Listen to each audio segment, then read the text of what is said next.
Welcome to another Activating Abundance episode from St. Augustine, Florida. And if you hadn't heard an earlier episode where I was talking about the fact that we rented an Airbnb for 3 weeks in February, and it's been amazing. It's been my birthday month, and we came here and rented a 3-bedroom cottage about a block from the beach with another couple, and it's been amazing. I can't say enough about just such the wonderful time we've had. And now we head back to Virginia tomorrow, where it's a little colder, but we have like 3 days that are supposed to be in the 60s next week. So I think we're bringing a little warm weather back with us, hopefully. So today I'm going to talk about change, the abundance in change.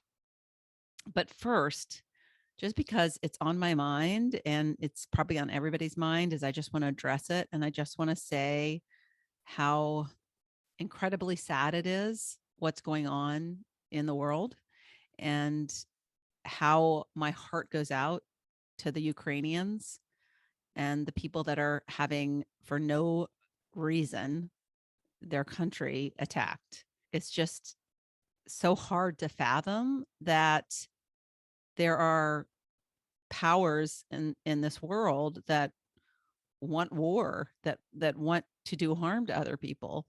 I just don't understand why we can't all live in peace and harmony. And I feel like I've been very, very lucky as a human being, because I have had very little exposure to war. So I feel like I've been very fortunate, and not had to deal with something so sad. So there's all kinds of horrible things that happen from war, and I just, it's just really hard, and I wanted to at least acknowledge it and just, let you know that it's heavy on my heart and on my mind. And I feel confident that the human collective, that there's more good than bad, and that we will get through it. But it is a scary time. And I have grandsons. I have 6 grandchildren, and 4 of them are boys. And so I think about, oh my gosh, going forward, what is the world going to look like for them? And when they grow up, are they going to be in the military? Are they going to have to go to war at some point?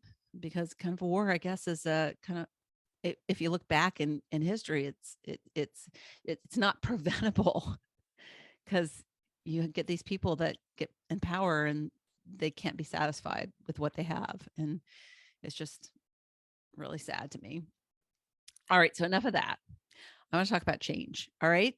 Let's focus on change and how change can be abundant and positive. So I had 2 things that were top of mind talking about change. And it's, a lot of the things, I like to use things that are going on in my life to inspire me with what I talk about. And I have students going through my program right now, and it's still early on in the process, and they're just like going through the early stages of change. And so it just makes me think about change in general and what it means. And so I thought there's 2 main things about change that I want to talk about. One is that change is hard. Let's all agree that we think change is hard. When it comes to us and we want to make a change, it's usually hard at first. So I'm sure if you're like me, that you have wanted to change at some point something, and you've attempted it, and then it's like, oh, this is hard, and you've thrown in the towel. You've just like given up on it because it was just like, that was hard. And do I really want to keep doing this? Because it's probably going to be hard. So those of us who have done things that where we wanted change and have stuck with it, because I'm sure you can think of something in your past where you did make a change, where you did stick with something and you made a change. So what was different about the change that you perceived as hard that you gave up on versus the change that you still perceived as hard, but you didn't give up on. And what about the aftermath? Like once you made that change, once that change stuck, once you got the results that you desired from that change. So what was different? So I say change is hard at first, because until we start to take the steps to make that change, it just seems sometimes insurmountable. But once we get going on it, it does become easier. And then once we start seeing the results, it becomes so worth it. So our whole attitude usually changes once we start seeing the change. But if we give up, we'll never see that change. So I wanted to talk about that and something specific that I did. And that's why it's top of mind, because I was recognizing the change that I'm seeing in my students, because the people that show up and do the work and don't give up are going to reap the positive results. And so I was thinking, I wanted to do something to change. And I started to do something that is instigating change. So I'm going to share that. And then I wanted to talk about the fact that change, when we were starting to go after something we want and change, whether it be a habit or, just something in our life that we want different. And it typically is a habit that we want to break, or something we want to do better. So we want it, but it's based, when we look at the change and we're thinking about the change, and our mind gets sometimes in the way about, giving us all these like excuses about the change. What we do is we think about the change based on our past experience.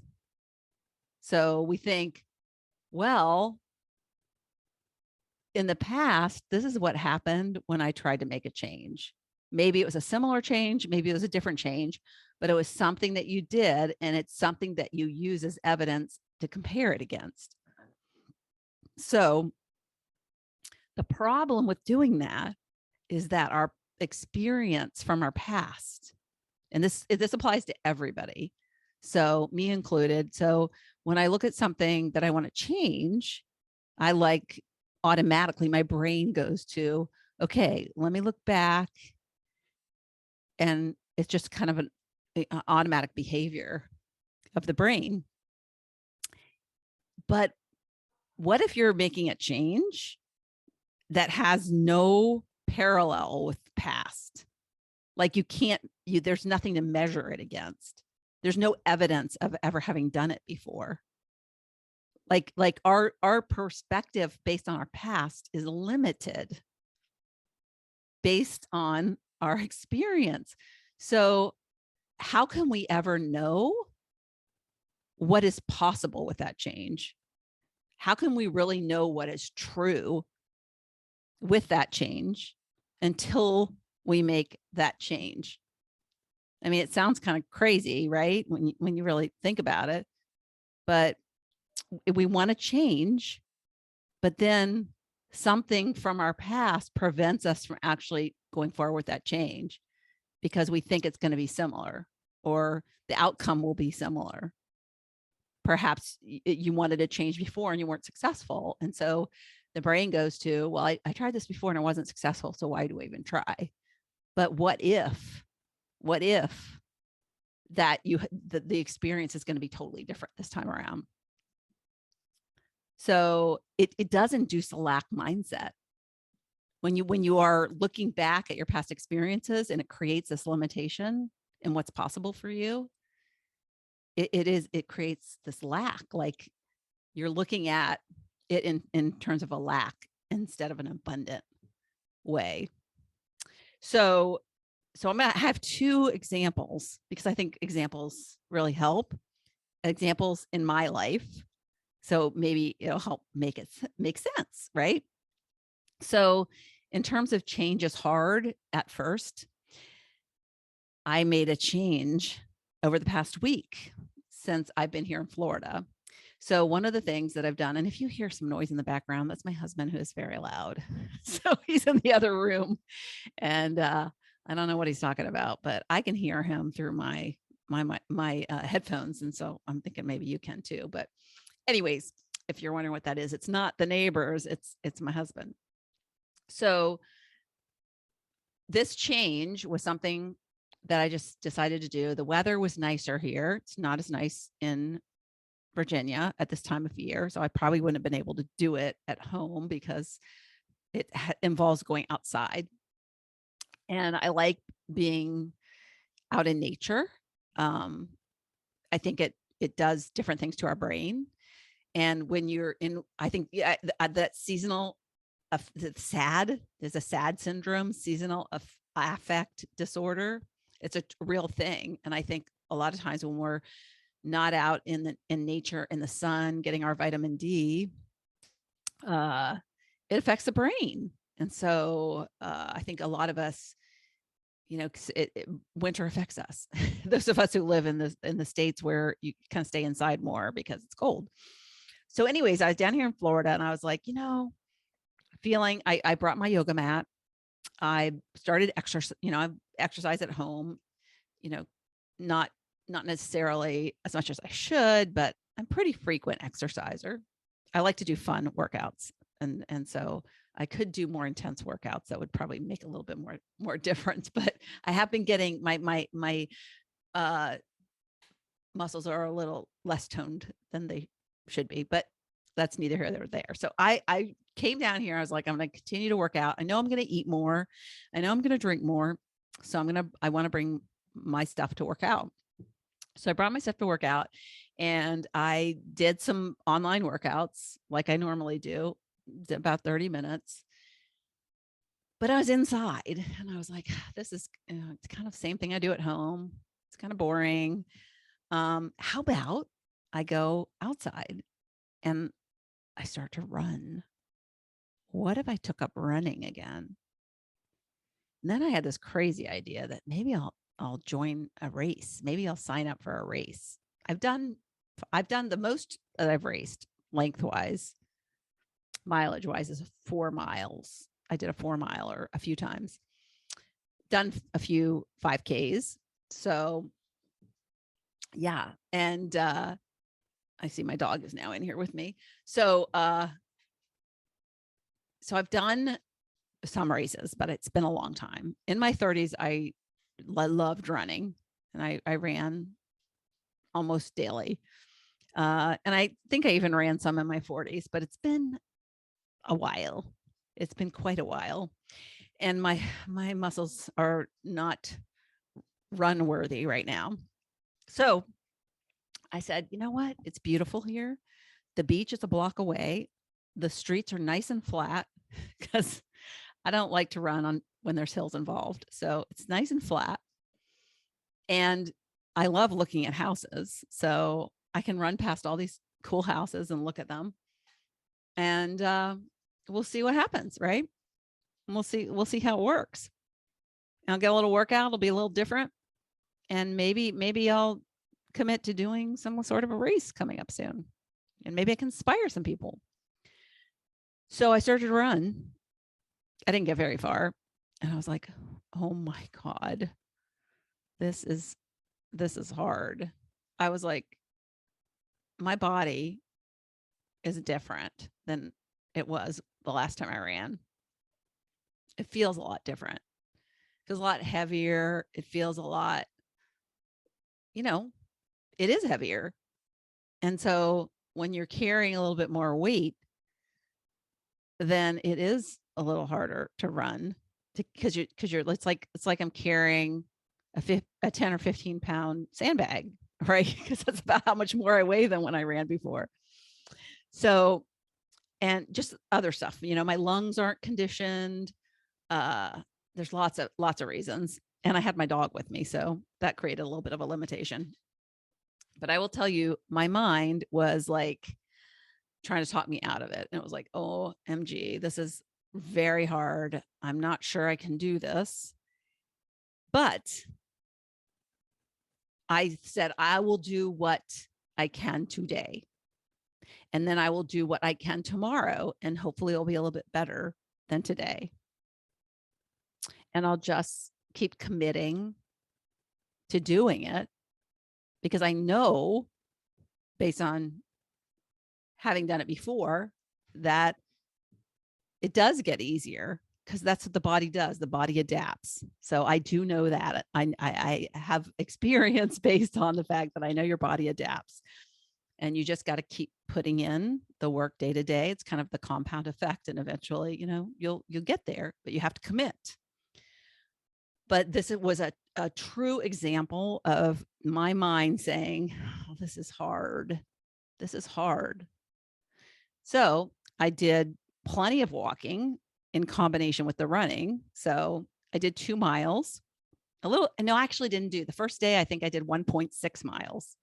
So I had my little Runkeeper app on my phone because it measures how far you go and what your pace is. And the fact that my dog could keep up with me tells you how slow my pace was. But I think my pace was around 16 something minutes. So it's basically, that's what you're running. Your pace per mile is, you could run a mile in 16 minutes is basically what that says. So not very fast. I mean, especially when I used to run, I would do like 9 in the 9s in terms of my pace. So, but I wasn't going to overdo it. And that's the other thing that we have to be really careful of, especially if the change we want is physical.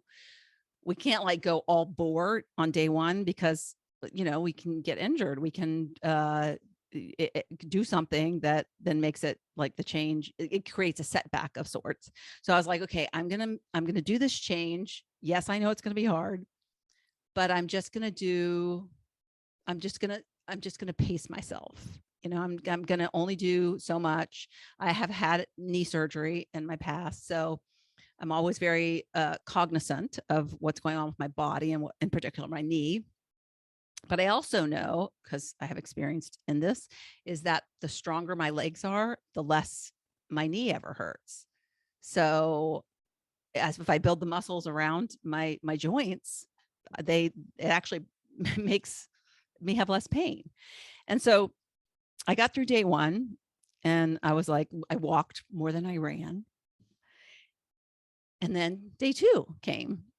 And so day 2, I improved my pace and I went further. So I went a little over 2 miles. I think I went 2.2 miles. I posted about this on social media, by the way, because I was so shocked about it. If you had asked me to bet money on me improving my pace in 5 days as fast as I did, I would have like not bet on me. So that's how sure I was that I wasn't gonna, like, it was gonna be a lot slower. So day 2, my pace, I think it was like 14 something, if I'm remembering correctly. Day 3, 2 miles, 13 something. Day 4. And so my 5th day, I actually broke 12. I think it was 11:38 or 11:39 per minute. So I went from 16:30 something to 11:30 something in 5 days. And you know what? I was still walk running. I wasn't running I didn't run the whole 2 miles, but I was walking a lot less. And it didn't feel hard anymore. It felt so much easier. It felt so much easier and it gave me so much, I don't know, it gave me this, I think in my social media post, I said it ignited my soul. And it really did.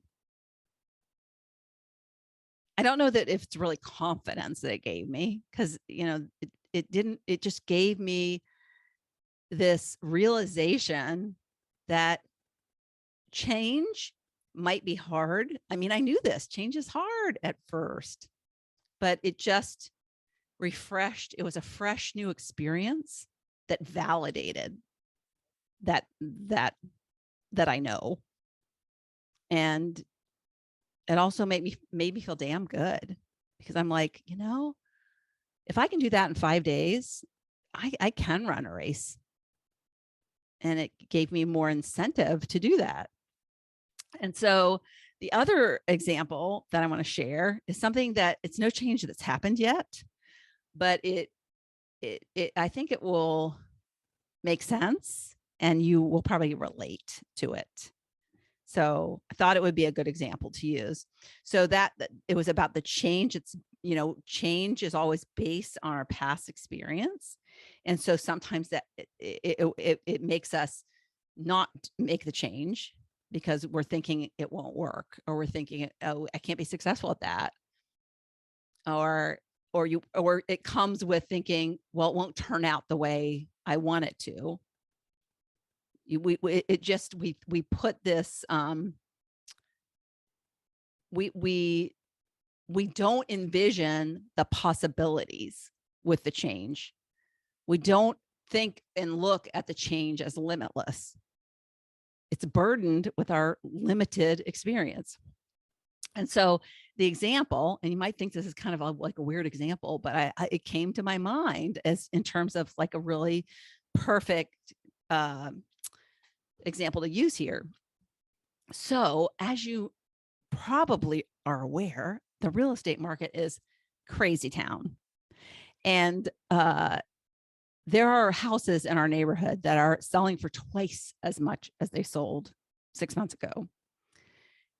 And it's really made us think.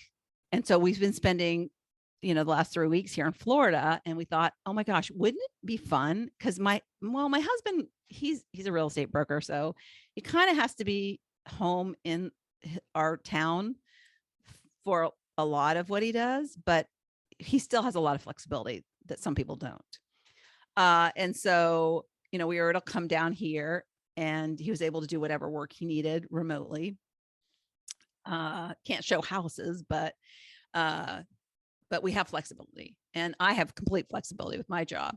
And so we started thinking, like, what if we could just like sell our house and kind of travel?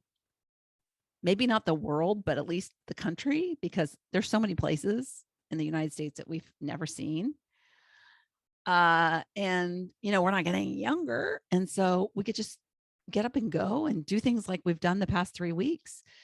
And so, I started thinking about that. I started thinking about the possibilities. And of course, we love our house. We have a beautiful home, and we have family, right, that is close by.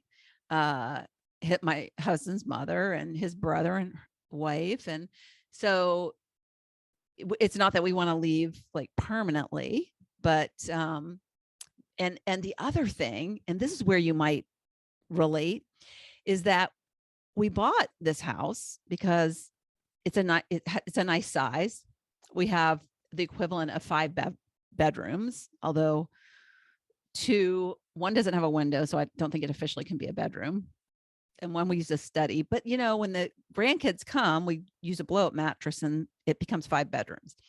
So we have a lot of space for when my kids and grandkids come. And so that is one of the reasons we thought, well, we'll buy this house, and it can be a great place for everybody to congregate. Well, the problem is that nobody really comes to congregate very seldom. So maybe, holiday season, or, well, I do have a daughter that lives 2 hours away. So she probably comes like 4 times a year. But when everybody there is there and needs all 5 bedrooms, it's probably once a year. And we have this big yard, and my husband, he does enjoy working in the yard, but it's a maintenance issue. I mean, if anything ever happened to him, I don't think I could live there, or I'd have to hire a lawn guy. I'd have to hire a couple of lawn guys. But so my point being is that, do we really need this big house? Because you buy it because you want everybody to come to your house. But in reality, everybody's busy. Everybody's working and everybody's busy. It's probably easier right now for us to go to them versus them to come to us. So I know my other daughter, she lives like 8 hours away and she's got 4 kids, and it's not fun to ride in the car for 8 hours with 4 kids who are complaining about how much longer it is and fighting. So I had 2 driving. I remember we used to drive to Atlanta from Virginia, and that was like a 12-hour drive. And I remember that was 2 kids, and it was difficult. So we thought, well, maybe we sell our house. So, it was just a fleeting thought. Unfortunately, I mentioned it to my daughter that lives 2 hours away, and she kind of freaked out. So, and what made me, and why this is such a good example about how we avoid change because we think that it will bring us things that are bad. This is how the brain works. When we think change, we think of all the bad things that change will bring. That often happens. We think about a change and it's usually a change that we probably don't want. And maybe it's somebody else like me changing and my daughter doesn't want it. So we think of the consequences that change will bring. We never think about the possibilities because it's always about based on our past experience. Your mind goes to what you're going to lose. Lack mindset. It goes to what you're going to lose versus the abundance of what could come from it. What could come from it? How about if instead of a house that maybe isn't ideal for all of us to stay in, we would spend that week together at some really cool house in an island somewhere or at the top of a ski resort. And the time that we spent together was higher quality because it was this amazing location that you could all be at together, and you're not worrying about like breaking mom's china or something. And maybe not having the burden of the house and traveling different places would open up more opportunities that had never been available before to everyone, not just my husband and I. Maybe me not having a house, and maybe we have an apartment we rent, for example, but we don't want to stay there very much, right? So we're renting Airbnbs, or we're going and visiting our kids more. And maybe I say, oh, I'm going to spend a week with you this month, and then a week with the other one this month, and I'll be back in 2 months. So maybe you'll see more of me instead of less of me, like you're thinking. And maybe, and of course the mind goes to, oh, I want my kids to, that I like where you live, and we go to football games, and that's so much fun. Well, how many football games do they really come to? 1 a year? 1 a year. So are you telling me that I should keep my house because of 1 football game a year? And there's no guarantee that it will all work out, that you'll even come to that 1 football game.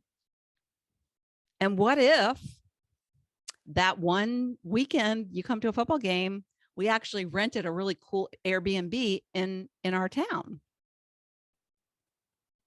that had a lot more room than the house we live in. But because your brain is so limited based on what you know to be true, what you know to be true is that house that you've been going to for the past 9 years, and the experiences you've been having for the past 9 years. And so you can't envision what it could be. And it's also because it's an unknown. Nobody knows. It's all an unknown. So it's almost like a roll of the dice. It's a roll of the dice that Are you saying you're not going to do it because of what you're worried will happen that probably won't happen? Or are you going to roll the dice and think, I know it's going to come up double sixes. I have faith that it's going to be amazing. I don't even know if double sixes are good. I know doubles are good. So whatever, double ones maybe, but know that and have faith in that whatever that will happen with that change, there's potential, real magic in that change. But our mind goes to the lack instead of the abundance. And perhaps she feels it's not in her control. So of course there's that, right? But I just thought it was really great as an example to say, like, when you are hearing somebody say they're going to make a change, and even question it about yourself, like, I want to make a change, always check in with if there's fear holding you back from that change, or if the other person is wanting to make a change and for some reason you're thinking negatively about it, or you thinking it might not be a good idea, step back and question that. Question if that is because your lens is only looking based on what you know instead of what you don't know. And what you don't know could be so much cooler than what you know. So that's what I have today. I just wanted to talk about change. And I might be doing my new series, because I'm going to be retiring my abundance series, my activating abundance series at the end of March. And I'm going to be starting a brand new 12-month series. And I really am leaning towards having it be, every episode be about change, some kind of change that I do. And I want to do that. And I originally thought about doing like things that are outside my comfort zone, but I thought, can I really do 52 things that are outside my comfort zone? Do I really want to sign up for those kind of changes? But many of them will be that, because I want to challenge myself. But I really want to do something that will inspire you to make changes and to not be afraid of changes. And so if I can be that example, then that excites me a lot. And I know that if I challenge myself to change and to not be afraid of change and to, go boldly and embrace the change, just like I did with this running this past week, then I thought, gosh, that's a really positive thing that I can do over the next year. So the past year I spread abundance, and maybe the coming year. So if you like this idea, I would love for you to email me. So just email me, tell me that you listen and that you thumbs up with the idea of having a weekly episode about some kind of change that I am embracing to inspire. So just email me at Lori Wright at notyouraverage-grandma.com. So I would love to hear from you. All right. So next time I do a recording, I will be back home in my wonderful home that who knows much longer I'll have. The jury is still out on whether we're going to move. I don't know. It's probably just like a wild, crazy idea that we won't do, but we're thinking about it. We don't know. And who knows where I'll be. I might need to go sleep on somebody's couch. So if you live somewhere we want to travel to, then maybe I'll be bunking at your house. All right. So have a great rest of your weekend.